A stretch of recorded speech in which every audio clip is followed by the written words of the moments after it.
Hey everyone. So today I'm going to be teaching you how to make my donuts. So many of you follow me on Facebook, and I post a lot of my baking and cooking on Facebook, and so I've been asked by several people if I would be willing to share some of my recipes and kind of make some videos to walk you guys through how to make various things from butter to donuts, etc. If you haven't already, make sure you subscribe to my YouTube channel. This way you can get all of my videos as well as my live updates. And also make sure you like this video for Haley. Haley is somebody who follows my channel. It's very important to her that people like my videos. For me, not so much. But Haley, she is somebody who I met on my channel. She has epilepsy, had half of her brain removed, and I just really respect her and have a lot of love for her. And so if Haley asks me to have people like my videos, then that's what I'm going to do. Okay, so the first part of this recipe calls for 1 1/4 cups milk heated to about 100 to 110 degrees. Basically, it depends on what kind of yeast you're using. If you're using active dry yeast, original active dry yeast, go by what's on the back of the package. So in this particular package, it says to bring your milk to 100 to 110. So you want your milk somewhere in there. So what I did was I went ahead and put my milk into the microwave, and I got it up to about 105.6. So I thought that that was good. And then also really important, make sure you read your package, because this particular yeast needs a teaspoon of sugar in order to activate. So I went ahead and added my teaspoon of sugar, and you can just basically subtract that from the sugar that's called for in the recipe, or I wouldn't really worry about it, it's just a teaspoon of sugar. But anyway, so what you'll do, heat up your milk, put in your teaspoon of sugar, go ahead and stir it together. I have mine here in this cup, and then you're gonna let that sit for about 5 minutes or so until it gets really bubbly and that yeast activates. So once that yeast activates, we'll go ahead and start working on our dough. Okay. So now I've let my milk sit with my yeast, and I can see the tiny little bubbles in there, so I know that it's activating, and I let it sit for about 5 minutes.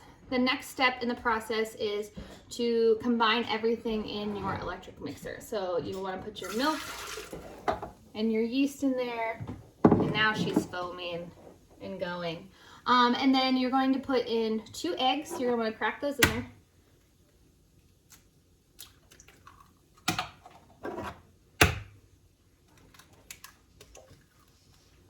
And then prior to this, I went ahead in the microwave and I melted 8 tablespoons of butter.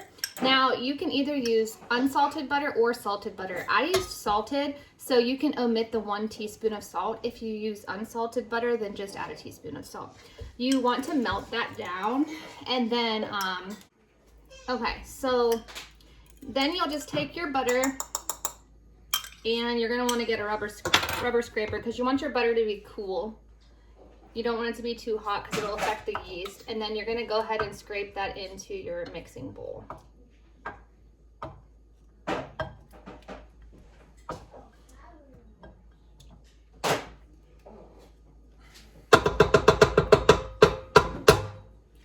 Okay, and then after you add your butter, you're gonna add a 1/4 cup of sugar.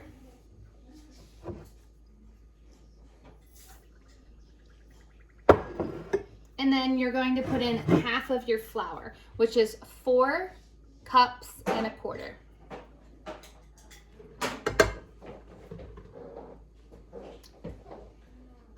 Once you put in half your flour, you're going to turn this on. You want to, if you're using a KitchenAid, to always do dough at about 2. Start at 1 so you can get the flour mixed in and you don't get it going everywhere. And then you can turn that up to 2. And then after that gets mixed in and you get that really gooey mixture, you will slowly add the rest of your flour until you make yourself some dough. I would say this here is a really good consistency for my dough. So I'm gonna go ahead and turn off my KitchenAid. The next thing you wanna do is take and get another stainless steel bowl and grease the bowl, and then place your dough inside of it and cover it for about an hour. You want your dough to double in size.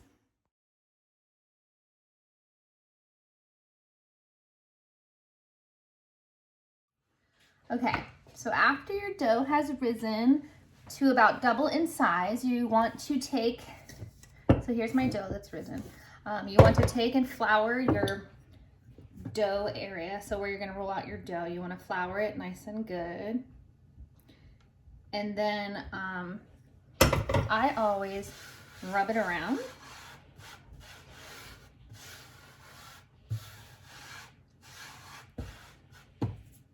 And then I take my rolling pin and roll my rolling pin across the flour, because you need to get your rolling pin so that the dough won't stick to it either.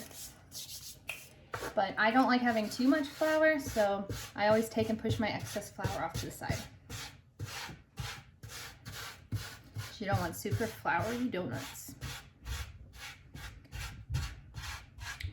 Okay, now that I've floured my surface and I have extra flour on hand, you take your bowl of dough and you just flip it out onto your surface.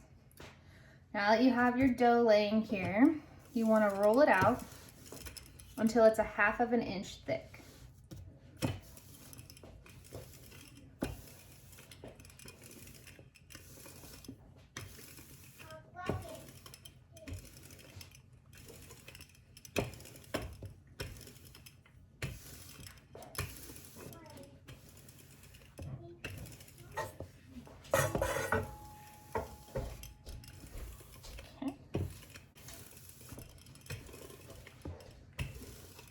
This is about 1/2 inch. So after you get it to about 1/2 inch, you're gonna go ahead and cut your donuts. You wanna make sure that your cutter is sharp enough. So I have this little plastic cutter. It works out pretty well. And you just wanna start cutting your donuts. Now you wanna take your donuts and put them on 2 floured baking sheets. That way you have plenty of room in between them. And so here's a ruler just to check to make sure. And I'm a little bit thinner than I want to be. So I'm going to fold my dough on top of itself and I'm going to re-roll it. Just to make sure that I get the correct thickness here.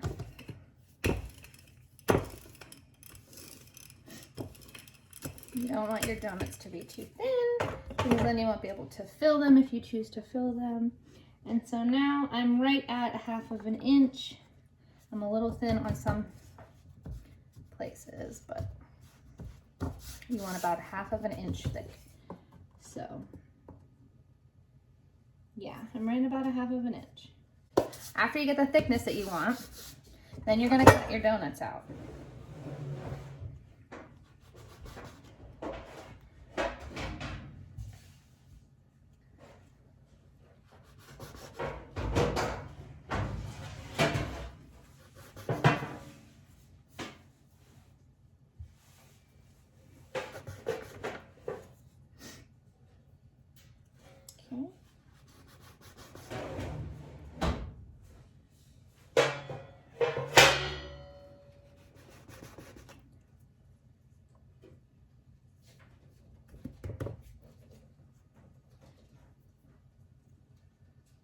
So after you do that, you're gonna take your baking sheet, you're gonna throw some flour on it so your donuts don't stick. Not a crazy amount, just enough to keep them from sticking. And then you're going to place your donuts on the baking sheet spread out. And you're going to allow them to rise for about 45 minutes until they're nice and puffed up.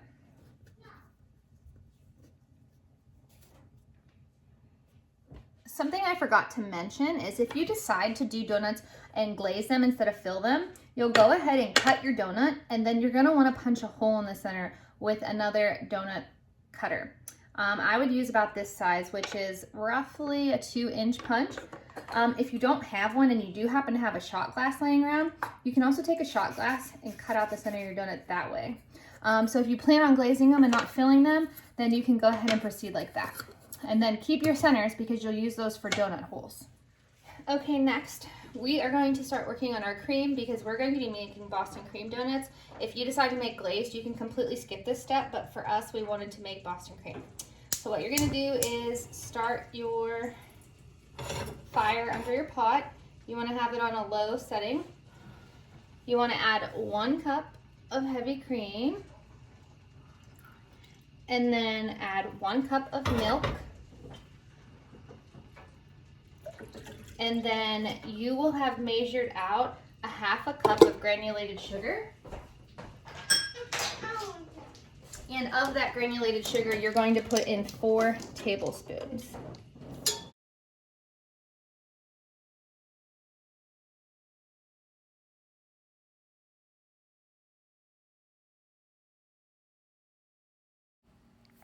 Next, you want to go ahead and bring that to a simmer and make sure that you're stirring constantly until you get it up to temperature. In another little bowl, you're going to prepare 3 tablespoons of cornstarch with 4 tablespoons of water. You're going to whisk that together, and then after it's nice and mixed together, you will have 6 egg yolks off to the side in a heat-safe bowl. And you're going to go ahead and combine your cornstarch and water in with your egg yolks, and then get that all stirred together. After you have whisked your cream to a simmer, to incorporate half of your mixture in with your eggs, and then you'll dump your egg mixture with the cream back into the bowl and finish mixing it together until it thickens. I went ahead and upgraded my bowl with my cornstarch and egg yolks because my bowl was a little bit small. And then go ahead and add your sugar into your egg yolks and your cornstarch. Mix that together. And if you can have a helper like me, it's very useful because this is kind of a busy recipe and you have to stay on your toes during the entire recipe. So off to the side here, we have our cream and milk brought up to a simmer. So we're going to go ahead and start incorporating it. So go ahead and slowly pour that in. Just a very little drizzle with constant stirring, because you don't want to cook your egg yolks or curd them or you've ruined your custard. So what we're doing, it's called tempering. Make sure you have a good stir going. And it's a very slow process because, again, if you curd your egg yolks, you will not be able to restart. You'll have to completely redo your whole recipe. And now, technically, you only have to incorporate half of your cream and milk into the egg yolks. I personally like to incorporate all of my liquid, and then I switch it back to the pot. I just get very nervous about ruining my custard, so I'm a little bit more cautious than some. Also, while you're preparing your custard, you can go ahead and preheat your grease for your donuts to cook them. I have mine set for 375, and you want to make sure you're using a non-pungent oil and that you have a nice clean deep fryer. Guys, I apologize for the baby in the background. I have 6 kiddos, as most of you know, and life just does not quit here, so just bear with us. Okay, so we have all of our liquid incorporated. So now what you're going to do is you're going to transfer all of this liquid back into your pot. And then you are going to stir that until you have condensed it down into a custard until it thickens. So you're going to go ahead and turn your heat back on low. And you're going to stir constantly until your mixture thickens into a custard. Okay, after your custard has thickened, you're going to remove it from the heat. And then we need to strain our custard. This is something that some people don't know you need to do with your custard, but you should always strain your custard. So I've prepared a mesh strainer and a bowl here. And then I'm just going to push my custard into my mesh strainer here. So you're just going to go ahead and push it down through. What you're doing is getting rid of all the impurities in your custard. There's some loose egg whites and stuff that you'll find left behind in your strainer. So basically we're just pushing it through to get rid of any imperfections and impurities in our custard itself. After you finish your custard, take a piece of saran wrap, place it down on top of your custard. I don't personally like to wait for mine to cool, so I've prepared an ice water bath. And you go ahead and just place it in the ice water and you let that sit while we go over and fry our donuts. As you can see here, our donuts have spent 45 minutes rising, so they've about doubled in size. So now we can go ahead and fry these off in the deep fryer. I personally would suggest working with one donut at a time, as it can get very, very overwhelming, and having a spatula to flip with them. Okay, off to my right, I went ahead and set a wired rack. I put it on top of a cutting board so that when the grease comes through that it doesn't get on my counters. And then I went ahead and got a fish spatula. I personally like this for flipping. I just think that it works better. And in this situation, we don't really need our wire baskets for our deep fryer, so I've gone ahead and removed those as well. Next, you take your donut and you place it in your oil.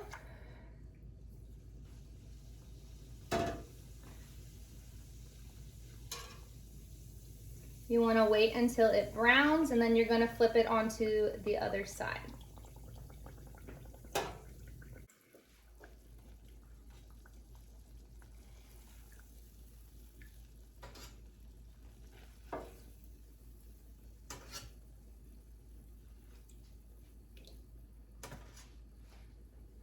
Take them out, lay them on your rack. Okay, now that we've made our custard and we've baked our donuts, we are going to make the chocolate frosting for the Boston cream. So to do that, you need 1/3 cup of cocoa. I personally would sift it because you don't want big chunks of cocoa in your recipe.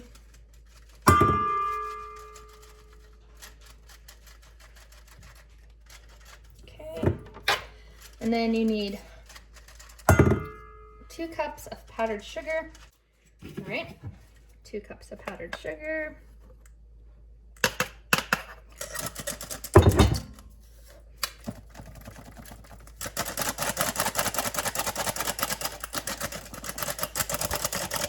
All right, now we need a couple teaspoons of vanilla for your liquid. I don't like to measure my vanilla.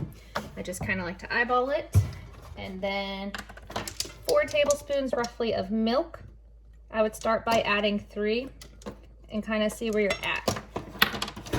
And then if you need to add the 4th one after you've added your vanilla, then you can add it. You might need more, you might need less. And you want this to be pretty much a frosting consistency. You don't want it too runny because you don't want it to run off your donut. And you don't want it too thick because you want to be able to spread it. So that's a good consistency right there. Now, if this sits on the counter, it could dry up a little bit, so you might need to add a little bit more. But this is a really good texture because you don't want it too runny, because you want the glaze to stay on the donut. So we're gonna go ahead and let that sit, and we're going to now fill our donuts. Okay, so next you're going to prepare your piping bag. So I generally stick the tip in there, and then I put my thumb there, and then I cut a little shy of there to put my tip through. This tip is a number 21 Wilton tip. You want to feed your tip down to the bottom of the bag, and you want to push it to make sure that your tip comes all the way through. After you've got your bag set up, you're going to go ahead and fold it over your hand like this, and then you're going to scoop some of your custard right into your bag. Also, before serving, I went ahead and added a couple teaspoons of vanilla to my custard and stirred it in. You can do that at the end whenever before you set it on the ice water. I like to do it right before filling the donut. I just feel like it helps to thin it out if it's a little too thick. All right, so you want to fill your piping bag, and then right above where it's filled, you want to give that a twist. Make sure that you're above your bowl, so when that custard comes out, that you're not getting it everywhere. And then you just need a donut. So to fill your donut, you're going to stick your head of your tip all the way in, start squeezing, and as you squeeze, you're gonna start pulling out of the donut slowly. And then you're gonna have your little bit of custard coming out. After you've filled all of your donuts, you're then going to frost them. Okay, now to frost them, you just want to dip your pastry knife in there and just kind of put it in a circle. Takes a little bit of practice with the whole frosting, but I don't like to have excessive amounts of frosting, but you just want to frost it on there like that. Now that we've finished, this is our finished product. Let's go ahead and cut it open to kind of share what's inside. And if you've done it right, it'll split open and you'll have ooey gooey filling on both sides. All right, guys, thanks for tuning in. Enjoy. Time for the taste test.